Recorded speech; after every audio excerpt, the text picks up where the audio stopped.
اسلحہ خانہ تباہ ہو گیا، ایوان حگانہ کی چھتیں اور دیواریں بیٹھ گئیں، عمارت کے محافظ اور پہرےدار ملبے میں دب گئے، پورے تل ابیب میں کوہرام مچ گیا، فوج نے علاقے کو گھیرے میں لے لیا، ملبے کے نیچے سے لاشیں نکالی گئیں۔ اس عمارت کے علاوہ پاس کی بھی کئی عمارتیں بیٹھ گئی تھیں، اسلحے کے علاوہ بھاری جانی نقصان ہوا۔ ایوان حگانہ کے بالائی زینے کا ملبہ ہٹایا گیا تو اس کے نیچے سے زرقا کا نیم مردہ جسم نکلا۔ زرقا کا بدن جھلس گیا تھا، ہاتھ پیر جل گئے تھے اور بالکل مجہول ہو گئے تھے، اس کے چہرے کا ایک حصہ بھی جھلسا ہوا تھا۔ زرقا بے ہوش تھی، فوجی اس لڑکی کو دیکھ کر حیران رہ گیا۔ اعلیٰ افسران کو اطلاع دی گئی، مخبروں نے بتایا کہ یہی زرقا ہے، الحسینی کی بیٹی، جسے ایک دن پہلے اسی عدالت کے حکم سے پھانسی دی گئی تھی۔ اسلحہ خانے کے تباہ ہونے کا معاملہ حل ہو گیا۔ زرقا کو اسی حالت میں جیل کوٹری میں لے جا کر ڈال دیا گیا۔ بڑے بڑے ڈاکٹر زرقا کو ہوش میں لانے کی کوشش کرنے لگے، انہیں زرقا سے کوئی ہمدردی نہ تھی، وہ تو اسے ہوش میں لا کر آزاد فلسطین کے جیلوں کے بارے میں معلومات حاصل کرنا چاہتے تھے۔ زرقا میں سوائے سانس کے اور کچھ نہ تھا، لیکن ڈاکٹروں کی کوشش سے اس نے آنکھیں کھول دی۔ تمام قوت اور پورے حواس دواؤں کے زور پر کچھ دیر کے لیے واپس آ گئے۔ حگانہ کی عدالت کے ارکان کو اطلاع دی گئی، پوری جیوری جیل کی کوٹری میں اکٹھی ہو گئی۔ جج زرقا کا بیان قلم بند کرنے کے لیے اس پر جھک گئے۔ زرقا کی آنکھیں کھلی تھیں، وہ اپنے دشمنوں کو دیکھ رہی تھی اور مسکرا رہی تھی۔ اس کا جسم ساکت تھا، صرف آنکھوں کی پتلیاں گردش کر رہی تھی۔ وہ اپنے اوپر جھکے ہوئے چہروں میں شاید کسی کا چہرہ تلاش کر رہی تھی، کسی شناسا کا چہرہ، کسی دوست کا چہرہ۔ پھر اس کی آنکھوں میں یاس کی لہریں پیدا ہوئیں، نظروں کے آگے اندھیرا سا چھا گیا اور وہ بے ہوش ہو گئی۔ جیوری کے ارکان اسے کوئی بیان نہ لے سکے۔ ڈاکٹروں نے زرقا کی زندگی سے نا امیدی کا اعلان کر دیا۔ ارکان اسے یوں مرنے نہیں دینا چاہتے تھے، وہ اسے سزا دینا چاہتے تھے، اس کی تشہیر کرنا چاہتے تھے۔ ڈاکٹروں نے ایک بار پھر زرقا کو ہوش میں لانے کی کوشش کی، لیکن اس کی آنکھیں نہ کھلیں، صرف سانس کا رشتہ باقی تھا۔ نبض ڈوبتی چلی جا رہی تھی۔ جیوری کے ارکان سر جوڑ کر بیٹھے اور انہوں نے زرقا کو موت کی سزا دی۔ اس کے ساتھ ہی یہ فیصلہ بھی کیا گیا کہ زرقا کو زندہ یا مردہ حالت میں کل صبح برسر عام سولی پر چڑھا دیا جائے گا۔ اسی رات پورے شہر میں ڈنڈورا پٹوایا گیا کہ کل صبح شہر کے بڑے چوراہے پر ایک خطرناک سیاسی مجرم کو عوام کے سامنے سولی پر چڑھایا جائے گا۔ فلسطینی عرب یہ سن کر حیران رہ گئے، وہ کون مجرم ہے جسے سرعام سزا دی جائے گی، سولی پر چڑھایا جائے گا؟ فلسطینی ایک دوسرے سے سوال کرتے، لیکن اس کا جواب کسی کے پاس نہیں تھا۔ ہاں، صبح کا سب کو انتظار تھا۔ وہ رات بڑے کرب کی رات تھی، وہ رات خوفناک بھی تھی اور خونی بھی۔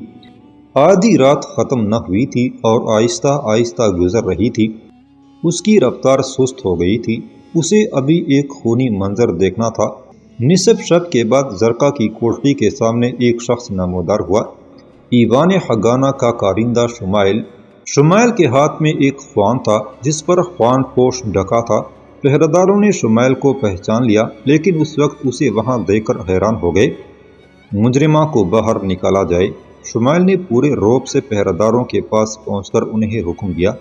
پہرےدار شش و پنج میں پڑ گئے، انہوں نے ایک دوسرے کی طرف دیکھا۔ مجرمہ کو فوراً نکالو، شمائل نے سخت لہجہ اختیار کیا۔ ڈاکٹروں نے ہدایت بھیجی ہے، مجرمہ کو دوائیں پلانا ہے تاکہ اس میں طاقت آ جائے اور صبح اسے سولی پر چڑھایا جا سکے۔ یہ بات پہرےداروں کی سمجھ میں آ گئی، وہ زرقا کو کھینچ کر باہر لائے۔ تم اپنی جگہ پر بیٹھ جاؤ، شمائل نے تحکمانہ لہجے میں کہا۔ یہودی پہرےدار ڈر کے پیچھے ہٹا اور واپس ہو کر اپنے ساتھیوں کے پاس چلا گیا۔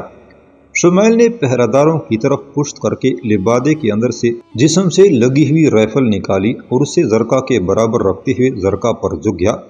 صدر، زرقا، آنکھیں کھولو۔ شمائل نے زرقا کے کان میں سرگوشی کی۔ دیکھو، شمائل اپنی قسم پوری کرنے آ گیا۔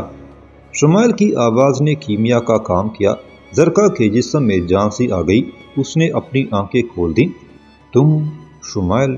زرقا کے ہونٹ لرزے۔ ہاں زرقا، میں ہوں۔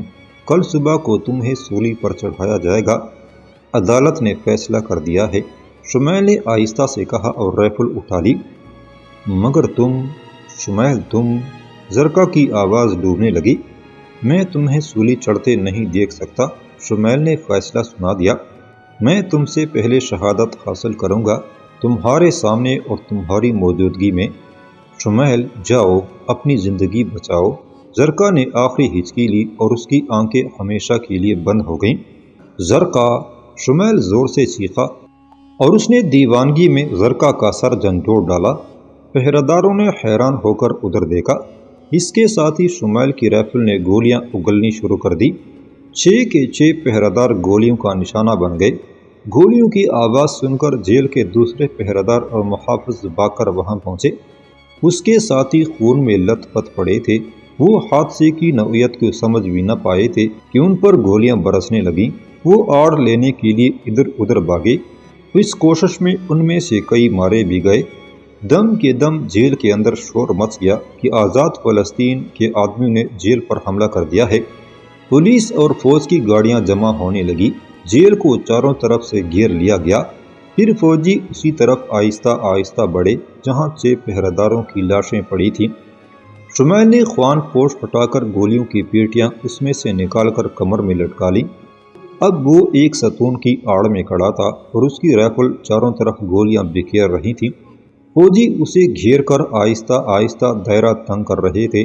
شمیل پر جنونی کیفیت طاری تھی۔ جدھر ذرا کھٹکا ہوتا اس کی رائفل ادھر گھوم جاتی اور ایک نہ ایک یہودی فوجی بھینٹ چڑھ جاتا۔ شمیل پر چاروں طرف سے گولیاں برس رہی تھیں، لیکن اس کے قریب آنے کی کسی کو ہمت نہ پڑ رہی تھی۔ یہودیوں کو یہ علم نہ تھا کہ کتنے حریت پسند جیل میں گھس آئے ہیں۔ وہ پھونک پھونک کر قدم اٹھا رہے تھے۔ شمیل 2 گھنٹے مسلسل ان کا مقابلہ کرتا رہا۔ گولیوں کی پیٹیاں خالی ہوتی جا رہی تھیں۔ شمیل زیادہ سے زیادہ یہودیوں کو مارنا چاہتا تھا۔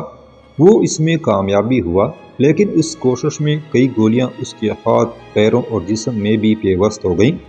پھر بھی وہ آخری گولی کے ختم ہونے تک رائفل چلاتا رہا۔ اس کے تمام کپڑے شہادت کے خون سے شفق رنگ ہو گئے۔ جسم سے خون اتنا بہا کہ وہ کھڑا نہ رہ سکا اور فرش پر گر گیا۔